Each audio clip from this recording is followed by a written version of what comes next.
Okay, we have our 5 exposures to create our high dynamic range image. So I'm in Adobe Bridge and I opened up my exposures and I'm going to select the first image and hold down the Shift key to select the 5th image. Next I'm going to Tools under Photoshop, merge to HDR Pro. Once I select that, Photoshop merges the exposures. Once it's finished, I have the opportunity to select either a preset or to use the various sliders. I recommend that you go ahead and experiment with the sliders just to see what they do. We've got the highlight. If I go left, right, I don't see a big difference, but let's see, left, yeah, you get more detail in the window. Vibrance is going to affect the color. Vibrance and saturation. So I can desaturate to the left or overly saturate, to the right. Look at that.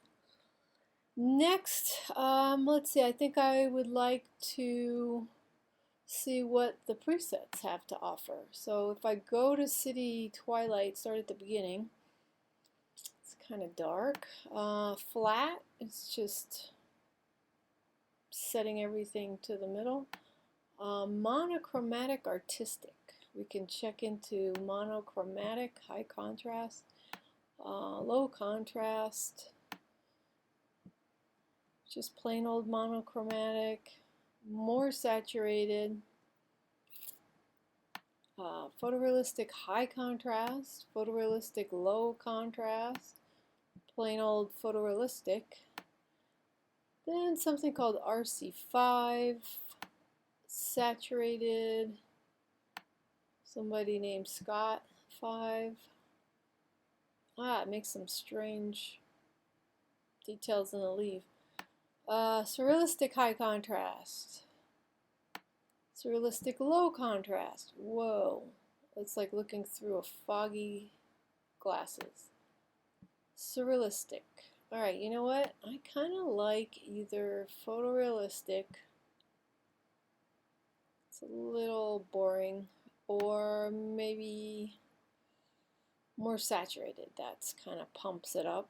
Now we could select a preset, and I think we could go and customize it. So we could bring down the saturation so it's not so crazy, a little more realistic looking, as realistic as HDR looks.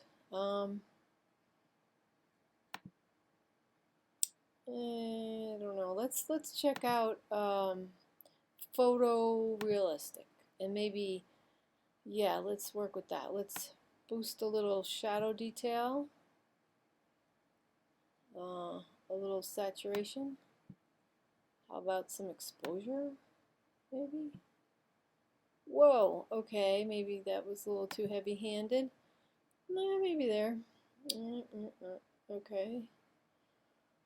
I think that's an interesting starting point, so I'm going to click OK. Now once I click OK, it merges to HDR, and here I have my image with the detail in the window and in the shadows.